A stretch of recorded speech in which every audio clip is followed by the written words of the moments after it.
to make a long story short, this is what we do. This young lady is named Shay. She was one of the first children to receive an e-NABLE hand. If you look closely, you'll be able to see that she's missing fingers on her right hand. This is a condition that actually happens to 1 in 10 or 20,000 children. And she's getting a 3D printed device from one of our volunteers. And she's putting it on. And she's going to be able to bend her wrist and shake his hand. And she smiles. And this is what we do. We make children smile, we make parents weep, and we make nerds rejoice. And this concludes my presentation. Except it's a long story. And since Jianing, I've spared her having to introduce myself. So I will say that I'm on career number 5 right now. Let this be a lesson to you young folk.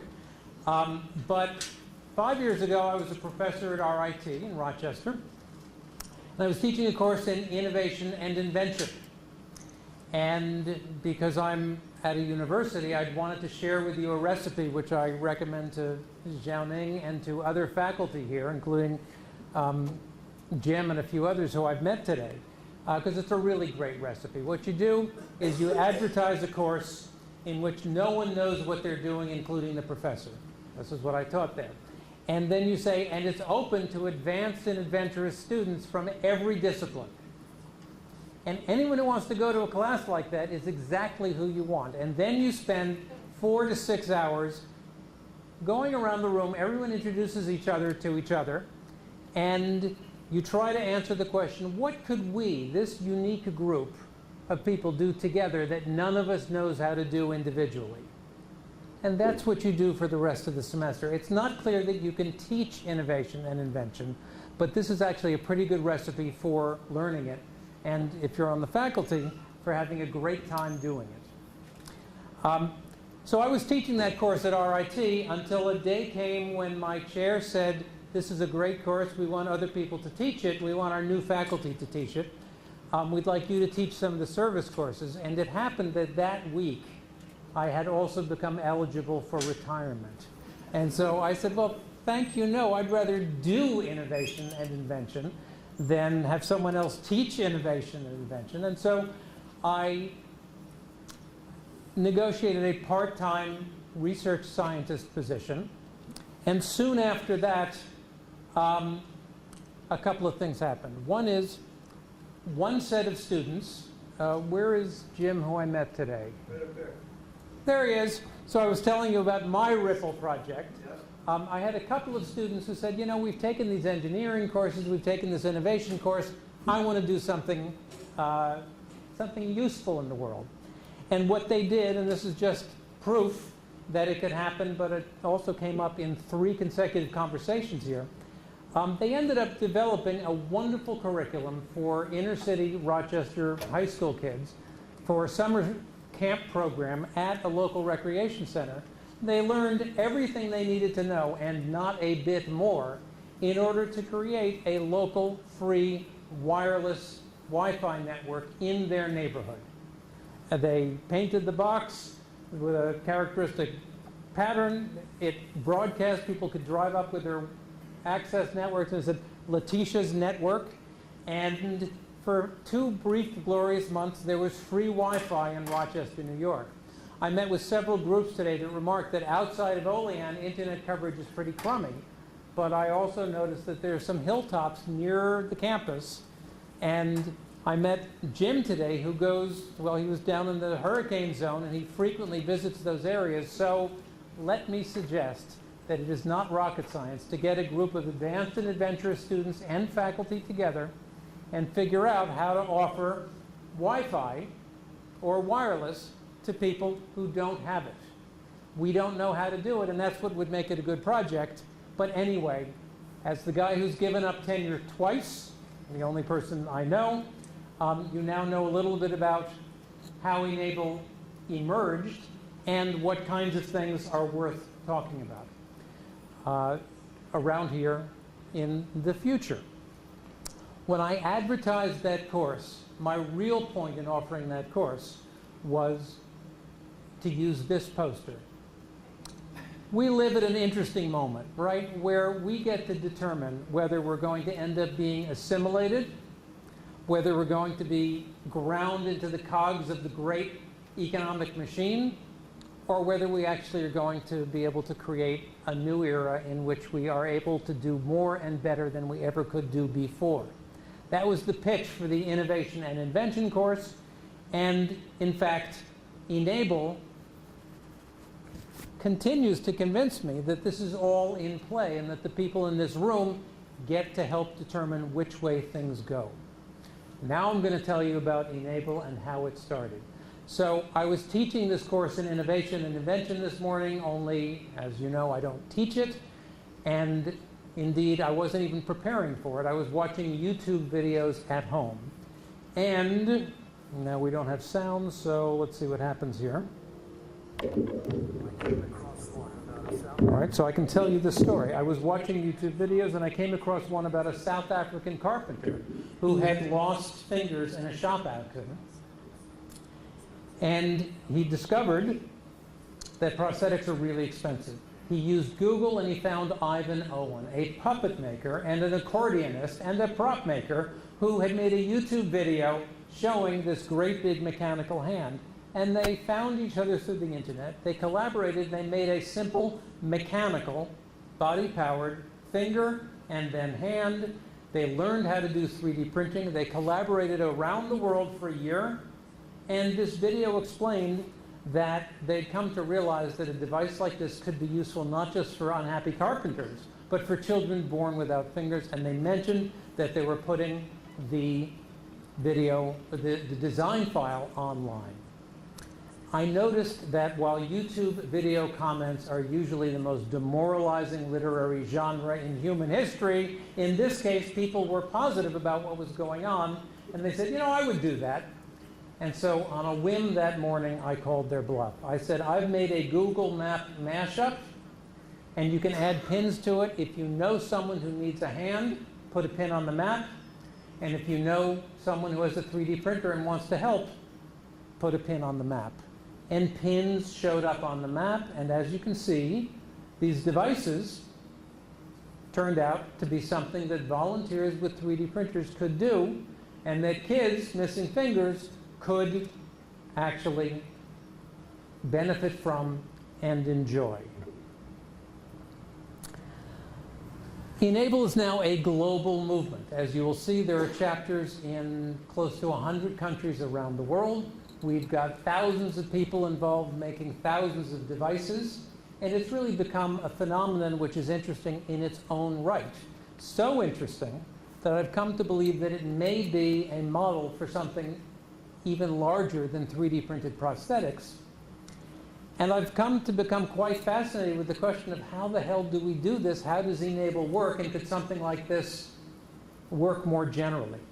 And so, as I tell you the e-NABLE story, I also want to try to share some ideas I'm beginning to develop about sort of the underlying theory of what I call no-nos.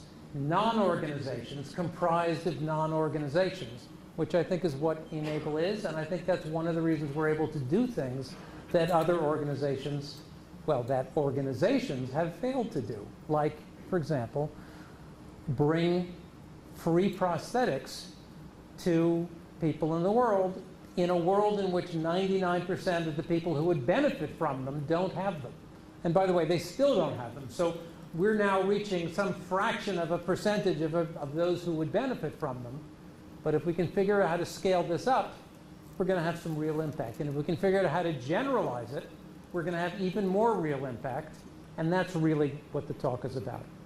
So here's the first secret of our success, I think. And it's relevant to you engineering students. How many of you are physics or engineering students? How many of you are involved in biological stuff? All right, so you're being trained as scientists, yes? I'm pointing to the people back there, but there are some students in the room. I would like you to shout out your majors. Education. Cool. Sports studies. Finance. All right, so you're all on track to become contributing members of society and true professionals. Well, I'm going to tell you something that most of your professors don't tell you when you're being trained to be a professional, which is if you've come up with something that is substantially better than nothing, it's time to share it with the world, even if it's embarrassing, right? Even if it's not up to your professional standards. That is an important difference between what our global network of volunteers does and what the medical industrial complex and the professionals and the professional makers of prosthetics all do. They wait until it's up to the highest possible standards. And it's understandable, but there are people who are dealing with nothing right now. And I think we have shown that if you work at it, you can come up with solutions that will be substantially better than nothing if you're willing to say this is a half-cooked solution, but I'd like you to give it a try and help us make it better. The other thing about what we're doing is that we have deprofessionalized this process. We've made devices that are meant to be something that children can assemble, and indeed children do now assemble them. Let me just make sure you get the picture of how this works. This is sort of a good example of a classic e-NABLE device. It's got two major components. There are strings connecting the sleeve part to the hand part. And so when the wrist bends, the strings get pulled, the fingers bend, and they close. You bend your wrist, you make a fist. It's simple. A child can put it on and use it. And a child can actually learn how to take the pieces and put it together like a Lego set. You can pass this around and get a feel for it. The important point is it's not a medical grade prosthetic, but it's substantially better than nothing. And it's not rocket science, which is why we now have thousands of volunteers who are learning how to do these and make them better. So what I want to talk about is the evolution of e-NABLE, the evolution of the devices and of the movement and of the vision, which continues to develop. So, you know, we got really lucky here. I put up this Google map, and I put a post on a YouTube video, and I didn't really expect this to take off, but it took off. It took off in part because 3D printing was really cool, and smiling children are really telegenic. And one of them earned the title of Director of Marketing. Right, so here's a kid who got an e-NABLE hand for Christmas. And while he may have been born without fingers, he was obviously born with one of the best smiles ever. And they took a picture of him saying, look, I got an Iron Man hand. And within weeks, and this got picked up by Fox News, and within weeks, the e-NABLE volunteers were making Iron Man hands and Wolverine hands and Teenage Mutant Ninja Turtle hands. And this kid walked out of a movie theater and was surprised to be greeted by a bunch of Star Wars impersonators who had made him a Star Wars themed variant of the RIT arm that we had developed in my lab. The whole thing got a little bit out of hand, because every time someone heard that some kid got a 3D printed device from some strange community of volunteers who did it for free, there would be a local news story, and that would lead people to say, I know someone who's got a 3D printer who wants to be involved, or say, I know someone who needs a hand, and that's how we have spread. But another reason we've spread is because we have fathers and sons and mothers and daughters, and there are two other cells in that matrix, and we've got examples of all of them, who are working on these things together. Peter Binkley was a French teacher and an amateur jewelry maker until he got totally sucked into e-NABLE, and now this is what he does. And his son, Peregrine Hawthorne, that is his real name, and he designed a number of hands, and Peregrine is now an expert at 3D printing, and as you can see, not only has he produced his own specific version of his hand with bear claws, which he says actually improve his grip and his ability to do fine motor control, but it's actually become an important part of who he thinks he is. Peregrine says, I think of myself as a cyborg, he says, and these days, whenever I get a new design, and he's sort of one of our test pilots, I look at it and I think, how can I make this better? And he says, you know, the funny thing is when I look at in the mirror these days, I will also say, how can I make this better? And I think that's an important part of the story. This is a situation in which parents and children get to rethink what it is to be human, what it is to be missing fingers, and what it is to be a maker. So in a mere 5 years, these devices have evolved from that original RoboHand, the red and black thing, which was what was featured in that YouTube video, to a variety of devices, not just for people with no wrists, but for people with no forearm. And you can see that they've really evolved in two different directions. And this continues. We have middle school students, high school students, university students, and wacky old men who are continuing to improve these designs in two ways. One, they're getting more sophisticated and more complicated. The 2017 Kwawu arm, which I don't have an example of because I loaned it to Mark Ahrensberg, who's taking from University of Buffalo, who's got it in Haiti right now, is obviously a substantially more sophisticated and natural-looking device. It was done by a volunteer in Colorado, and it's really a masterpiece of engineering. It rivals some of the products made by professional prosthetic makers, but the design is downloadable for free, and lots of people can download it, improve it, print it, give it to someone, and then upload their own improvements. And so that's one trajectory, is towards more complex and more sophisticated. But the other trajectory is towards simpler. At the bottom right, you see the gripper thumb hand designed by Skip Metz in my lab in Rochester. It has one moving part, spring-loaded, but with this one moving part, if you have one arm, you can actually just get it to hold on to anything you want. This is particularly good for people who don't have wrists or who want to be able to use their elbow to move things around but still would like to be able to hold things. So you can see this one also can be more natural looking, but it's also much simpler. The Kwawu hand will take 6 hours to build if you know what you're doing. This will take about 15 minutes to assemble. Now, both of them, of course, need to be 3D printed. And I should pause and make sure that everyone knows how 3D printers work.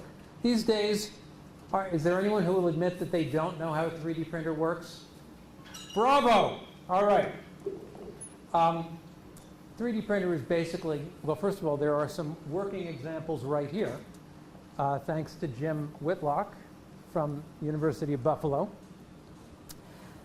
You have here a roll of plastic filament, which comes down to a little mechanical arm, which is basically a glue gun. And the glue gun goes back and forth, back and forth, back and forth, and it lays down thin threads of plastic. And if you've been able to get your hand on the hand that's passing around the room, you'll notice that there's sort of a graininess to the surface, on the surface of that, that hand. And that's the size of the threads laid down by the 3D printer.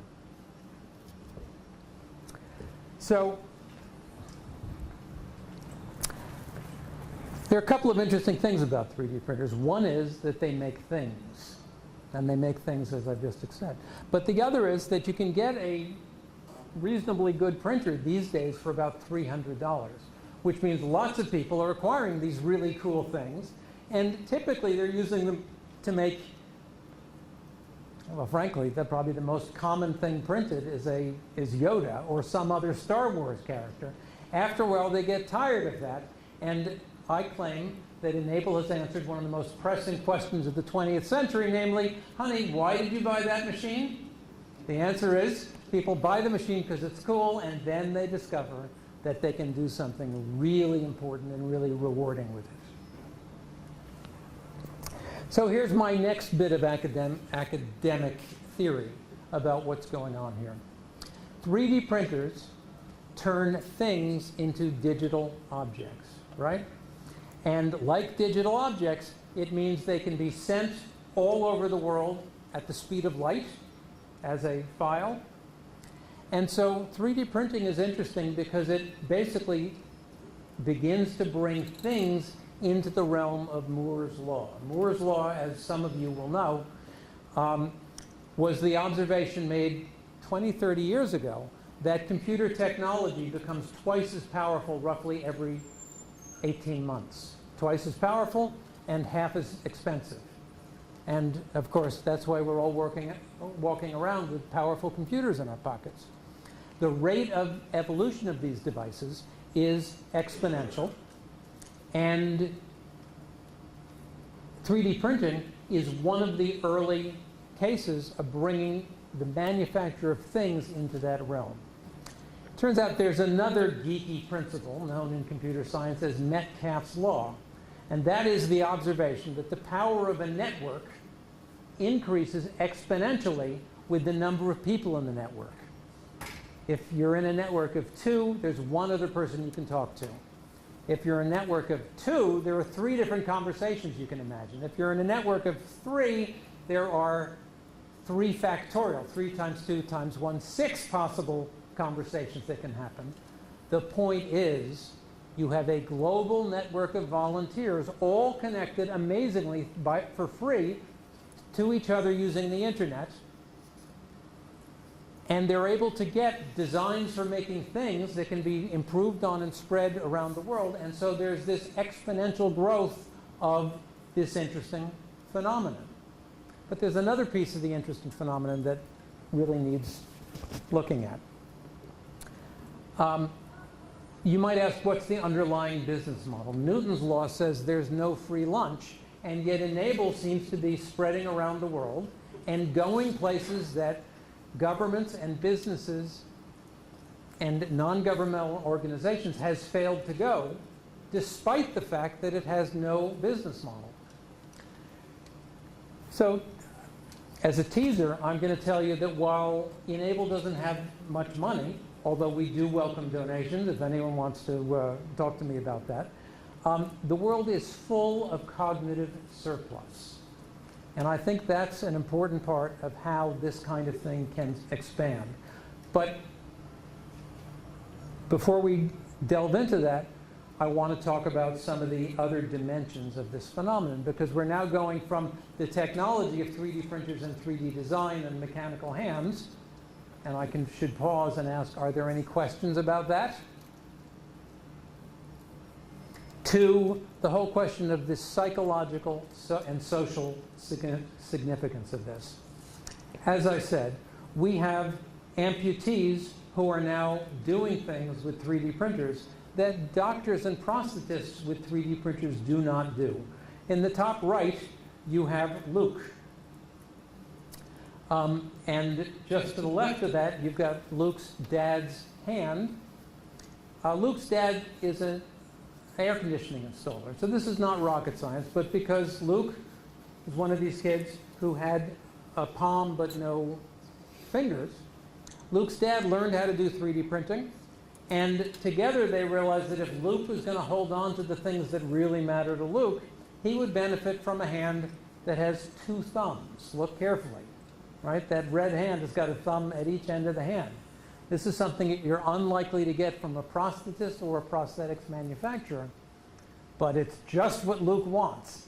Not just because it helps him hold on to his sword, but because it's his. Because he was able to think of it and get it made, and now he's got it. So, by the way, this kid is now known around the world as Cool Hand Luke.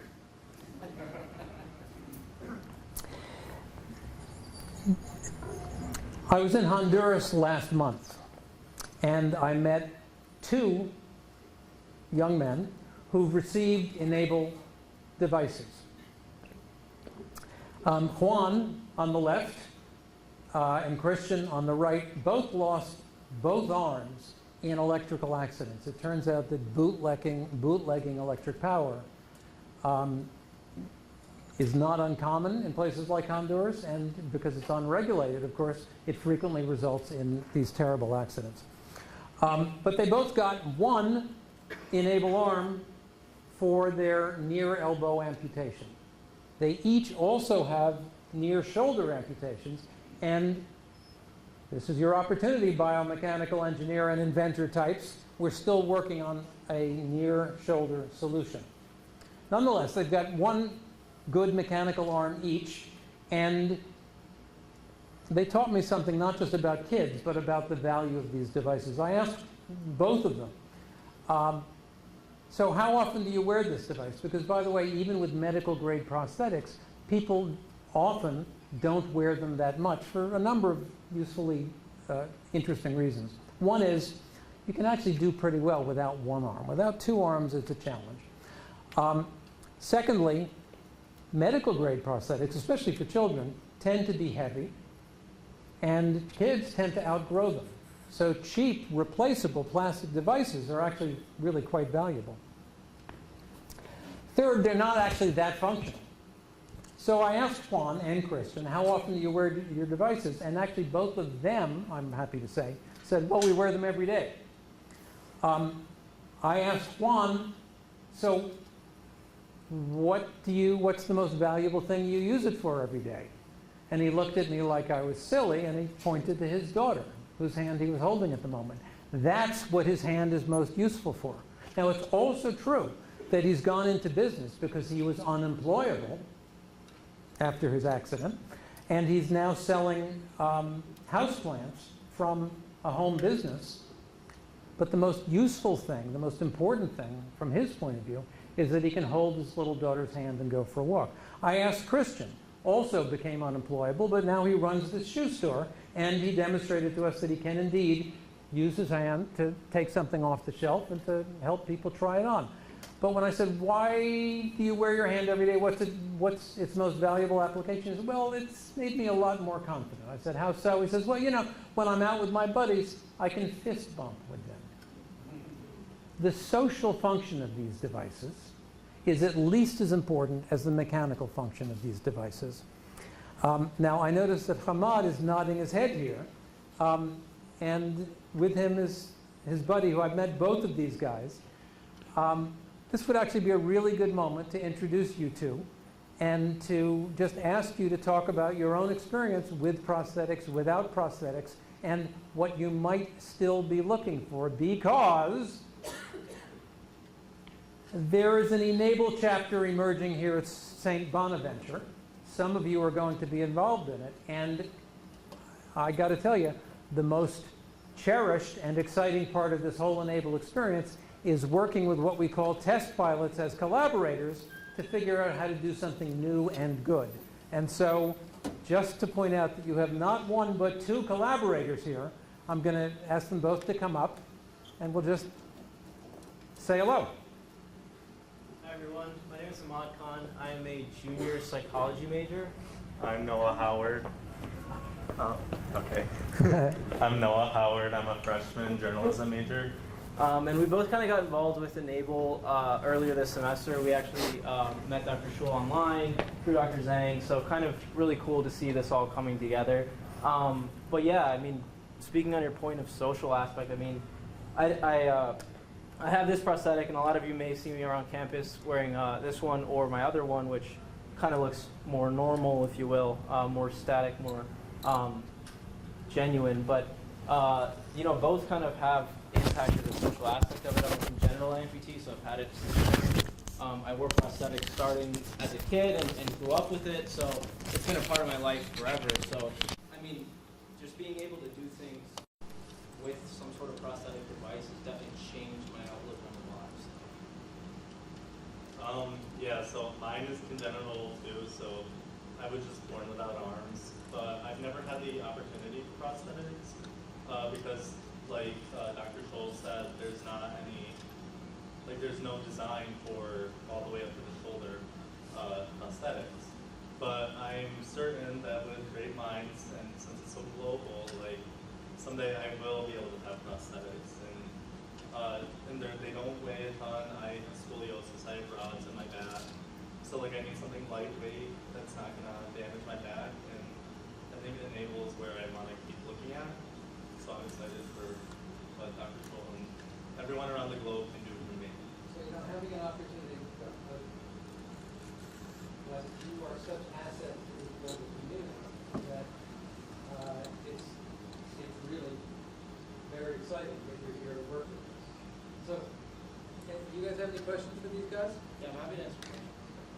They'll be here after the talk, so I did want to give them a chance to say hello and give you a chance to realize that we have two test pilots. Now, I use that term ever since I worked with young Derek. You saw the picture of Derek with the plastic type arm and me cheering because he put it on and he picked something up and it worked, which was a big surprise.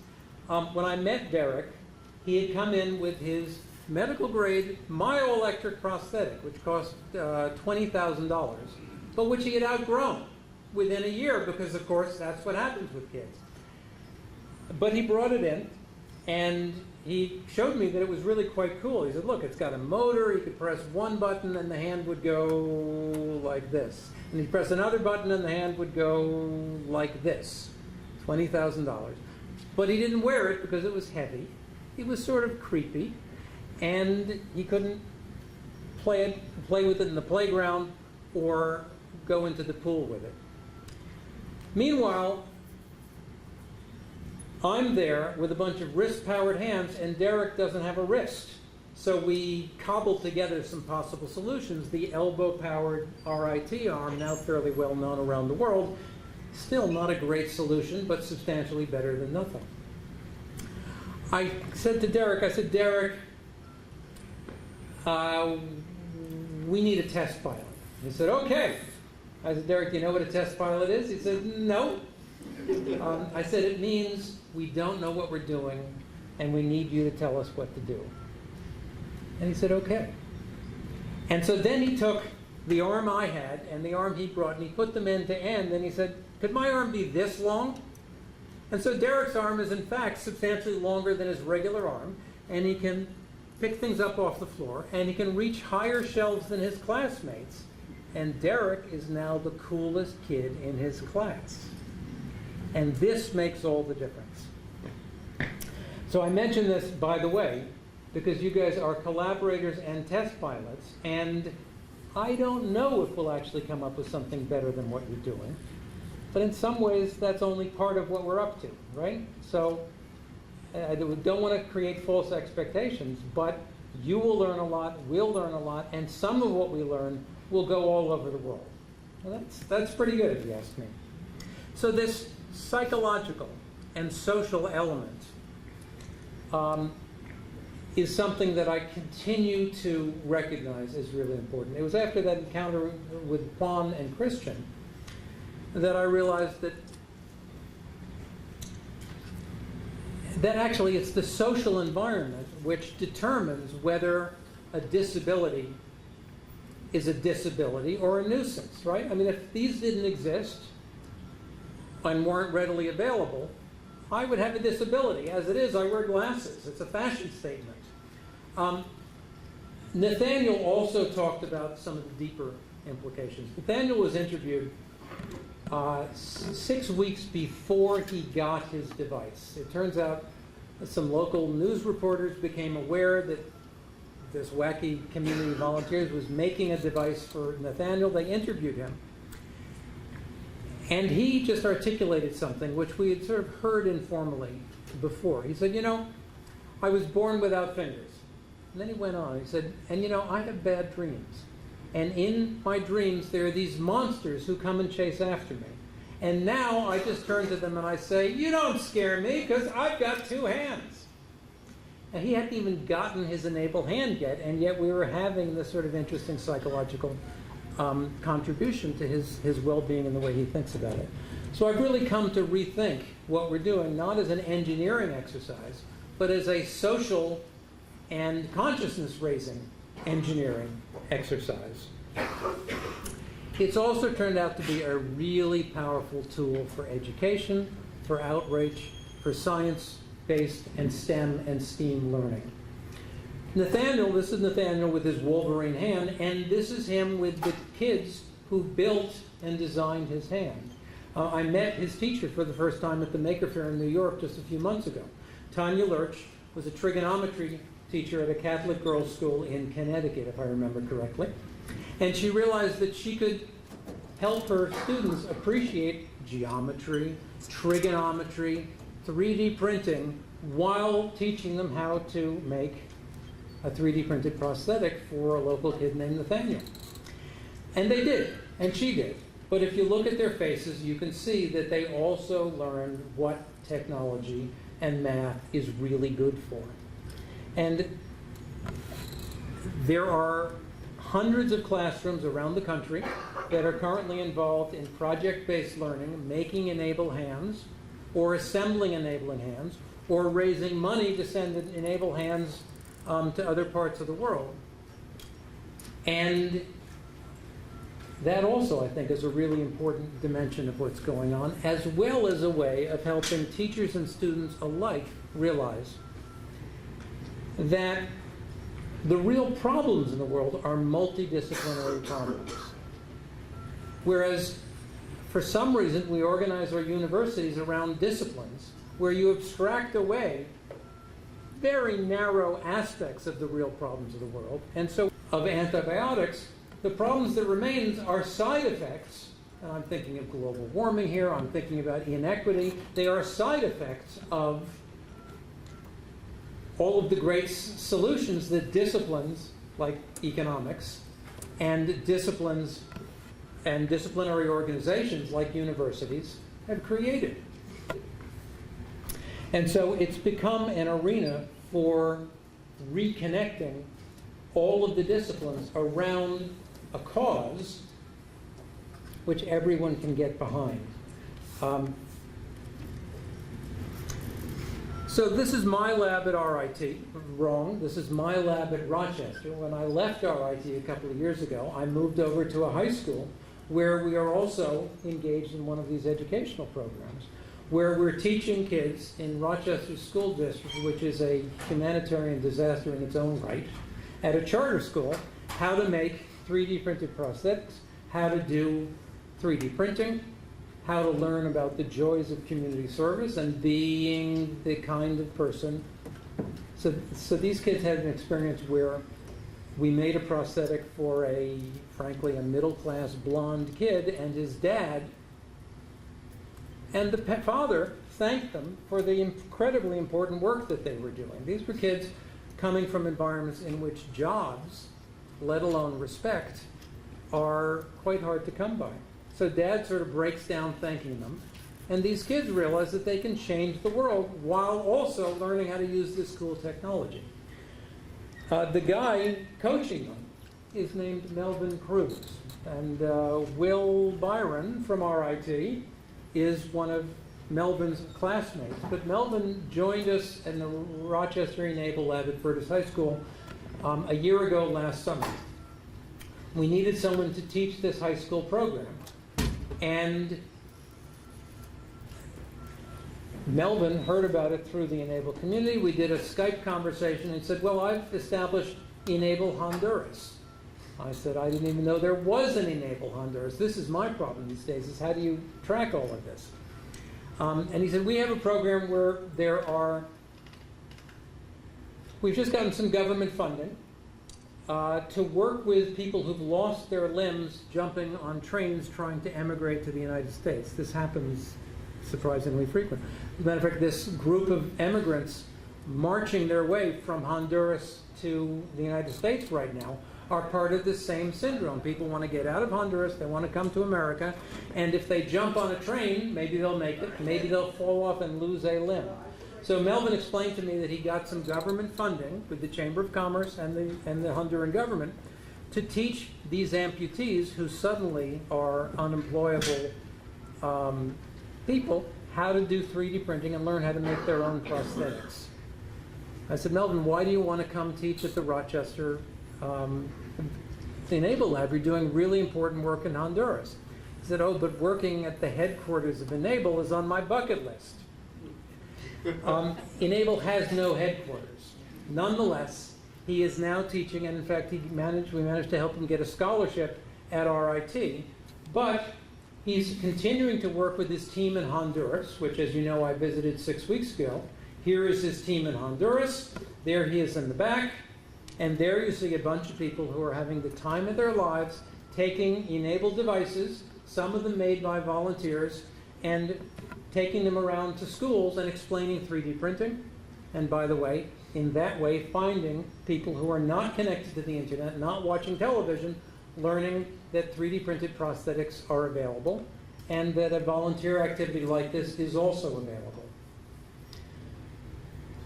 So that's the e-NABLE Honduras chapter. I'm going to tell you one other chapter story, and then I want to tell you the story of chapters, if you will, which is sort of the next, sorry about this, the next chapter in the history of the evolution of e-NABLE. So this is Ed Choi. Ed is an Oxford-trained microbiologist. He was actually in Sierra Leone about 3 years ago, battling the Ebola crisis. He was one of those guys in the hazmat suit, some of whom perished, but he didn't, and he fell in love with the country, and he wanted to do something good for the country. And he created the e-NABLE Salon Workshop, which is another one of these chapters. As you can see, they now house the country's only prosthetist who has learned how to make 3D printed upper limbs. They also make crutches, as you can see if you look carefully. And by the way, they've now introduced a solar lighting campaign. And they make tables. And this is really why Ed is just off the list as my favorite e-NABLE volunteer. They also do good follow-up research, which is not something we do well. But he is a researcher, and he interviewed the 24 people who'd received e-NABLE hands from them, and he asked the right question the right way. In his case, he said, is your device more useful or less useful than a table? It's a wacky question, but it was a good way of getting a real sense of the value of these things. And I'm proud to tell you that a majority of the recipients of e-NABLE arms in Sierra Leone say that their hands are at least as valuable as a table, which I think is pretty good. Okay, the chapter of our story. There are now 10,700 some registrations in the Google Plus community, which I created after people started calling me saying, I put my pin on the map, now what do we do? We're all over the world, and we've evolved from a small group of people to a moderately large group of chapters comprised of small groups of people.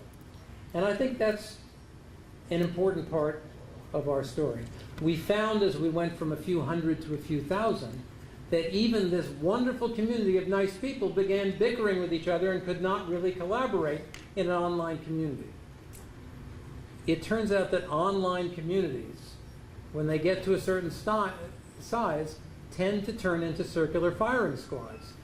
As you know, arguably as Facebook has done to democracy, online communities get toxic when they get big and out of control. We went through that process, and fortunately, we ended up decentralizing and becoming a network of chapters, each of which organizes itself its own way. So you see, e-NABLE is a movement, not an organization. And that makes this whole question of how do you organize this movement a really deep and important one. I'm very proud of the fact that when I put up that map on day one, I sort of nailed the basic vision. That map said, and at the time it was a lie, but I think it's basically true, it said e-NABLE is a global volunteer assistive technology network built on an infrastructure of electronic communications, 3D printing, and goodwill. And the only thing I would change is that it's not just 3D printing. In Sierra Leone, it's solar lighting. In other parts of the world, it's aid for the blind, and so on. Just to show that it's not just 3D printing, I will mention, and I guess one of those arms is already circulating, that we're now exploring the possibility that plastic bottles can be made into structural elements for e-NABLE prosthetics. Someone has our arm, which has, there you go, wave it around in the air, 2 thermoformed soda bottles turn out to be a really good and very inexpensive and ubiquitously, terribly available construction material. And you can see that we're now working, in this case, with a prosthetic graduate student from Scotland who spent the summer with us, trying to figure out how to make really good, strong sockets out of available materials. e-NABLE is now a network of overlapping chapters, collaborating with a network of loosely coordinated businesses, companies, and sympathetic collaborators, including, by the way, Western New York e-NABLE, which James and Jiang are actively developing. There's a way of describing this kind of thing as the starfish versus the spider. Most organizations are spiders. There's a central nervous system that keeps it all together and coordinates all the parts. But then there are network organizations or network architectures like starfish, which, by the way, if you cut off the legs, you get more starfish, and there's no single point of failure. That's what e-NABLE has really become.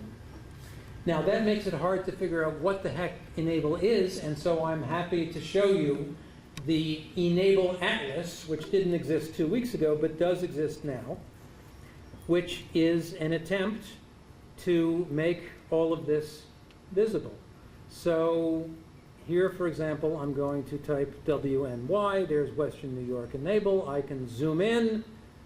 I can show you that it is connected to Mark Ahrensberger, who, by the way, is now in Haiti, visiting Mission of Hope and Healing Hands for Haiti.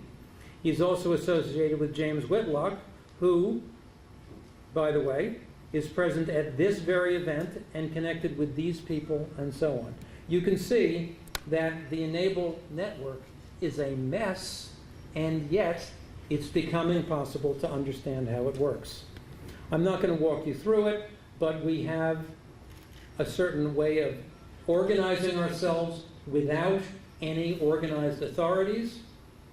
We have a number of websites that are involved in matching and collaborating. We have a map of people all over the world and all of these chapters working together. There they are. And by the way, we are just beginning to build out, and we need help with this, a map of all of the pathways and resources that will make it less hard for people like James and Jan to figure out how to become a part of the e-NABLE movement.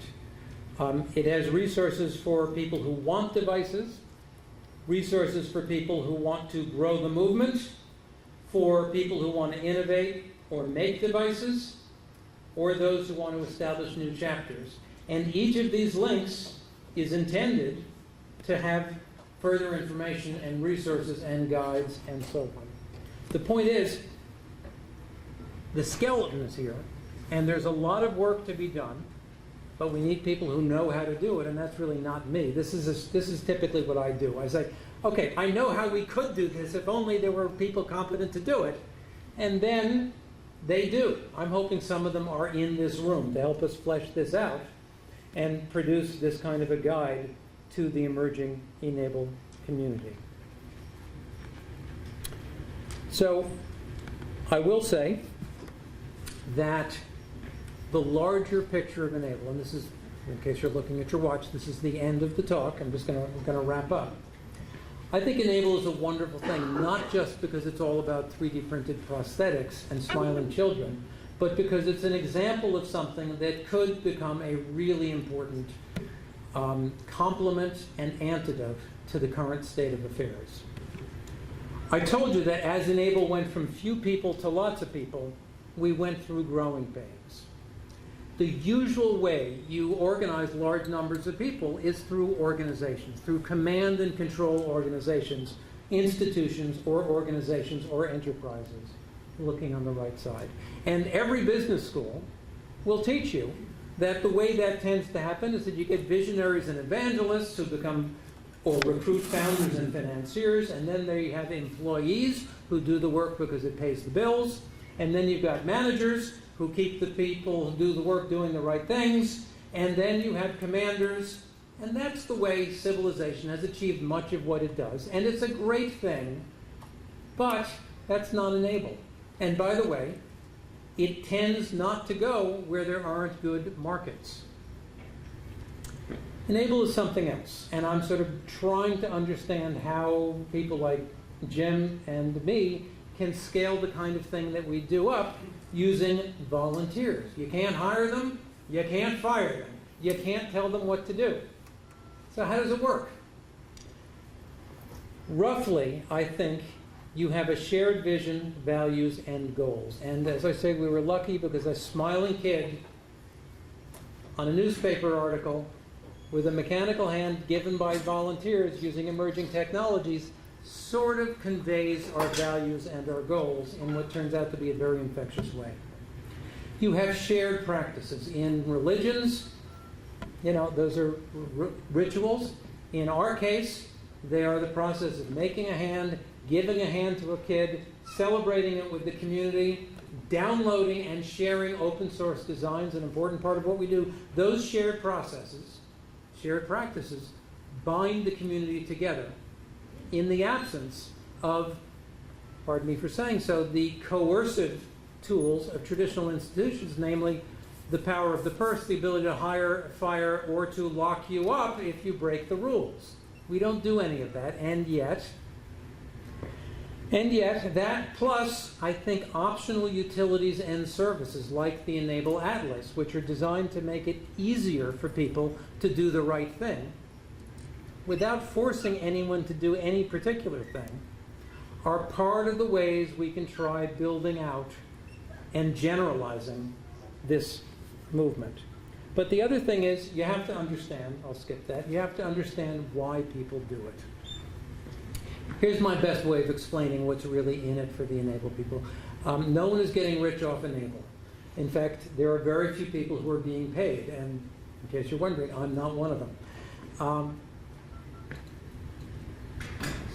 There's a psychologist named Abraham Maslow, many of you will be familiar with this, who said that people have got a fundamental hierarchy of needs, right?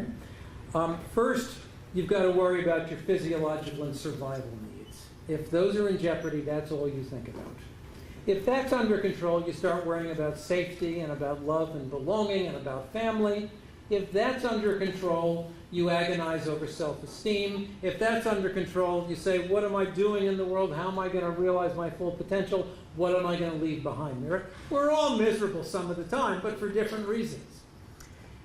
e-NABLE volunteers, many of them, have found the most satisfying activity of their professional or non-professional lives by partnering with people who are at the other end of that pyramid. It turns out, and I can tell you this, we're not a community of altruists. We're a community of people who are satisfying our own fundamental needs by partnering with people who have other needs. And so there's a really interesting synergy there. You know, in the best of all possible worlds, we're approaching an era in which energy is going to be free and robots do all the heavy lifting. And if that happens, we're going to be agonizing over the question of what are we here on Earth for? And I think that this is a really interesting answer for the 21st century. We're here to collaborate with those who are still in a world of continuing inequity and to use the amazing intellectual and technological resources that have fallen into our lap apparently for free in order to create the kind of future we would all like to be a part of. So there are lots of ways to get involved, and James and others here will be happy to tell you about them. But I want to just sort of close with a little cartoon that tries to explain why I think this is important. So my claim is that civilization today is based on the foundation of institutions, governments or businesses or non-governmental organizations. However,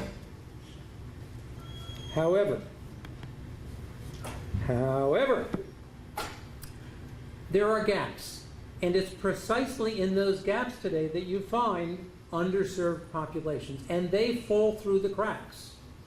Those are the societies of failures of markets and failures of society, and it's really not a pretty picture, and it's increasingly a scandal we have to do something about.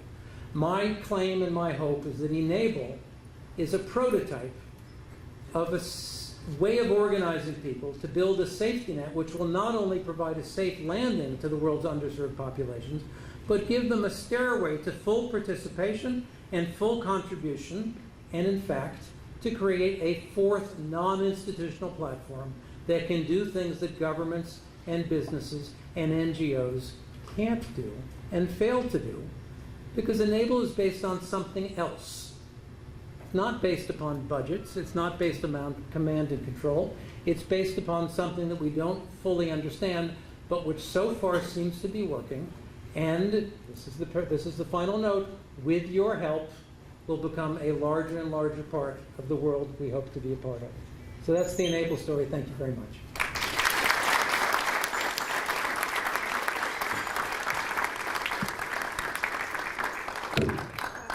So we have some time for questions.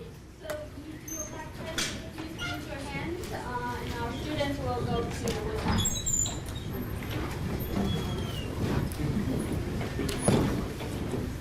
and we also have some exhibitions. If you come in late, if you want to go look at, it's at the front.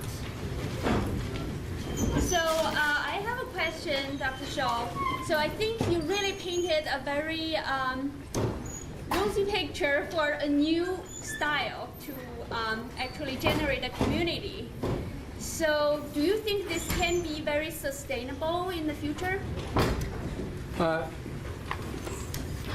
I think it may well be. I mean, it's an experiment.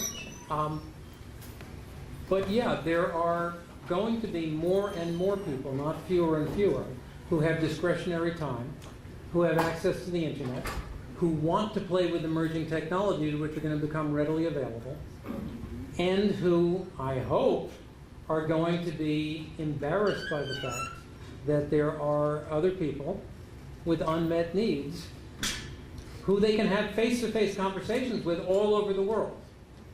To me, that's a condition in which more and more people can get involved in this kind of thing. There are questions of financial sustainability, but the amazing thing is that the people I just described, they typically have day jobs or pensions, and they can afford to spend some of their time not just surfing the internet or making statues of Yoda, but doing really cool and interesting things. It has to be rewarding, but what could be more rewarding than this? So yeah, I think the future is bright if we don't screw it up. We have to figure out how to do that. Yeah, we'll have to figure out. It's an engineering process, I bet. It's a social engineering process, that's right. Yeah, thank you. Yes, ma'am. I am interested in this for a couple of reasons. I have students studying assistive technology on campus, and we do, I guess, have a 3D printer on campus, but I also have 6 teenage grandchildren that I was already thinking about getting them a 3D printer for Christmas, and my husband said, well, what are they going to do with that? That's right. And so, I mean, I'm intrigued by the idea of being able to buy a reasonably good one for about $300, and I'm wondering which one? Well, I have no connection to the company, but we have 2 of these Ender computers from Create 3D. They're about 300. Now, James is speaking very highly of the Mark IVs these days, right? No? You were telling me about a printer you thought was just terrific. Oh, from Monoprice. Monoprice. Maker Pro Mark I. How much is that? That's about $500. So those are 2 good recommendations. Okay, Create 3D, and you said something before that. The name of the model is the Ender, E-N-D-E-R, like Ender's Game. Okay. Okay, thank you. Okay. Yes? Shout. I don't have access to a 3D printer, but what if I do want to look at the design and want to make improvements? What software are you using to make improvements? So the gripper hand, which you saw, the one with one moving part, was made using Tinkercad.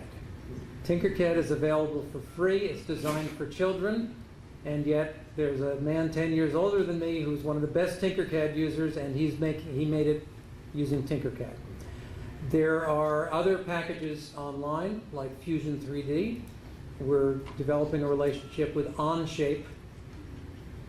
There are lots of possibilities along those lines. There are also ones which are more sculpture-like than 3D design-like. You might look at SculptGL. All of those are available, incredibly, and SketchUp, available for free. Yes? I was wondering how your network might compare with the internet, with the software development, so software development, Yes. like Linux or Python or those sorts of. That's exactly right. So, frankly, this is inspired by the open source movement. The fact that our designs are open source is absolutely critical to what we do, why we do, and how we do it. And in some ways, we're pioneers in taking the open source methodology and applying it to things and to activities. It's absolutely critical. And like the open source community, we're still trying to push the limits and see how far you can go with this kind of thing. But the ability to download a design, say, you know, I think I can make this better, and then to be able to upload it and make it available is absolutely critical to what we do, and also critical to the fact that if a high school kid does it and makes a contribution, he's in or she's in. They are totally qualified by virtue of what they're done, not by virtue of their degree or their job title. Yes, sir. Yeah, I have more of a nuts and bolts question. I teach here in the Olean area. We have a 3D printer in Orland. I just ordered 3 of the monoprice printers. Cool. 2 of the really small ones and one is a little bit bigger. The nuts and bolts question is that there's a few different materials here. Are you finding some work better than others? I see PLA is like, you know, a big one. That's right. PLA is the common denominator. That's actually made from cornstarch. It's sort of the common denominator. There's a PLA Plus and PET and TPU or PTU, which are all worth looking at. There are lots and lots of materials, but the one that everyone starts with, because it's the easiest to work with, is PLA, and it's fine.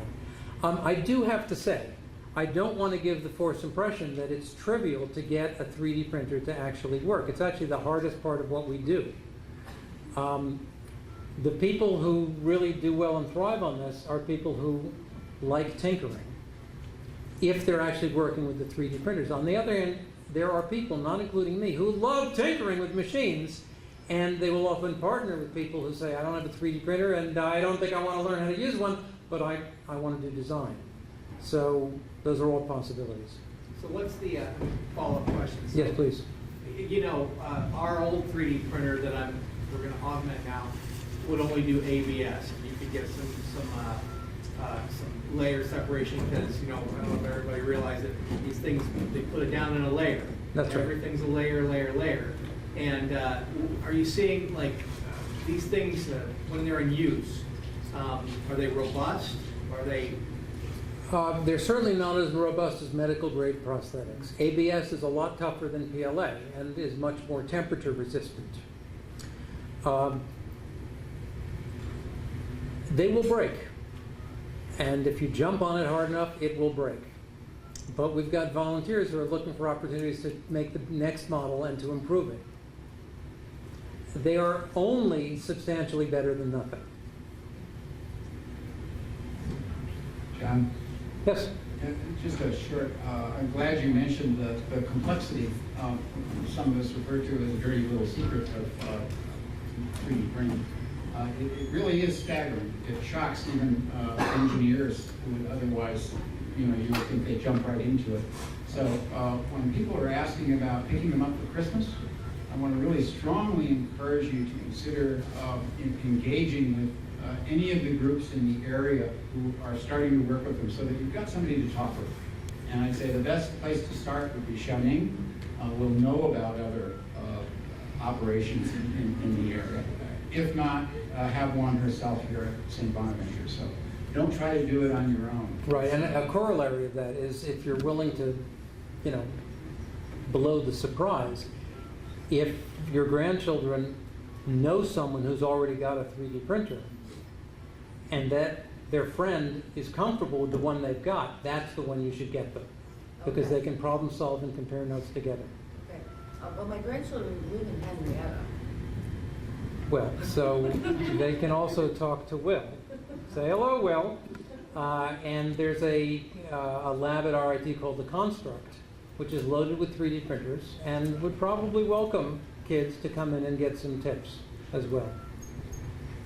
So a quick note to that. I started the 3D printing club at RIT, and that's all about, I'm going to say, or rather, all I'm going to say about it, we're going to talk for 40 minutes. There's a lot of resources out in the community for understanding materials, understanding printers, understanding how to get involved in these designs and how to do this yourself. And I would highly recommend reaching out to the community because RIT has their own ventures that we're undertaking now. Jim and WNY e-NABLE has their own ventures as well, but there's a very large community base, or rather knowledge base that you can pull from throughout the community, which you're not going to get from each independent entity.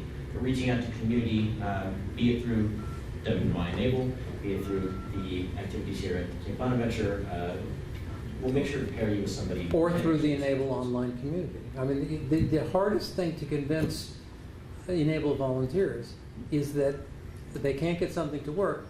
It's not their fault, but they should just ask. And when and this is why I applauded the young women who said, I don't know how 3D printers work. If you'll say, I don't know how this works, what do I do? You'll get answers within hours, typically, from very helpful collaborators. But you got to admit that you'd like someone to give you some tips. Yeah, I would say my interaction with a lot of engineers was through online, and I'm not an engineer. So I have a lot of questions for them, and then they are very, very helpful. And I'm talking about engineers from all over the world. So don't be afraid to ask. That's one thing I want to say. The next is Bonaventure actually have a student app club. So they focus on software development. And I was just talking to Sam, who's the founder of it, and then he said, if this is really of interest of a lot of people in this area, maybe App Club can host a workshop. Tinkercad, for example, on how to use 3D printer, and we have Will here. He can, telecom in to actually share a lot of insights. So we are in this area, which is not too far, but not too close to a lot of major places. And we know that, but now internet is so convenient that we can definitely take advantage of it.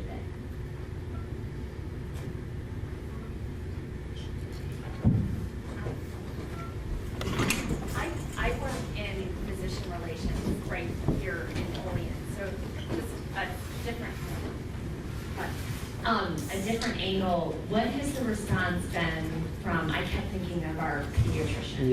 Yes. Our orthopods, and what, because. Right, our relationships with with what I sometimes call the medical industrial complex are complex. We got off to a rocky start with them because the same week that Fox News published the picture of the smiling kids, they also published an article, a TV piece that said volunteers produce a prosthetic for free that would ordinarily cost $50,000 from the prosthetist. The prosthetist did not appreciate that headline, which we didn't. And it wasn't true, by the way. A medical grade prosthetic of the sort that guy had would more likely be $20,000. He'd been given a bad medical grade prosthetic by a poor prosthetist. But professional prosthetists in the United States are of two minds about there are many minds of what's going on. I've heard all of the following things. One is, you guys aren't qualified, someone's going to get seriously hurt. It's been 5 years, no one's gotten seriously hurt, no one's gotten hurt. Partly because we've been very careful, partly because We're not doing lower limbs, we're doing upper limbs. So if you drop something, you drop something. You don't fall and hit your head. Some of them say, typically under their breath, I really like what you're doing, keep it up. But they won't say it really loud because there are these professionals. And many of them will now concede that while in the West, you should go directly to a prosthetist, and we certainly say that you should get a prosthetist involved whenever you can. In the developing world, these things are indeed substantially better than nothing, and there's nothing is what's available. So it's a gradual process. The other thing I can tell you is that I know of a lot of people who are now in prosthetic training who got into it because they started doing e-NABLE volunteer work. And I know an increasing number of prosthetists who are beginning to reach out to us and say, you know, we have someone, they want a superhero hand, we don't know how to do one. And that's great. Yeah, I just wonder if the pediatric world, off the record, is where their heads are at, or if you're seeing it growth from. Yeah, I'm seeing that, and I'm seeing all of the other things as well. It's an understandably complicated thing. I should say, we're eager to collaborate and to make those connections. And by the way, we are seeing industry, and that includes the medical industry, adopting some of our techniques and turning them into medical grade processes. When I was in Russia last month or so, I found out that there's a company called Motorica, which is now selling metal 3D printed e-NABLE devices for $2,000, which are being paid by the government. I had no idea. So it's, you know, in the long run, it's all part of the process. In the short run, it's all chaos and really interesting. All right, well, thank you very much. So we're still going to be around. So the e-NABLE volunteers are here, and the exhibition is here. And Dr. Shaw will be here to answer other questions. We also have Ahmad and Noah as amputees from this campus if you're interested in talking to them. So thank you all for coming. Thank you.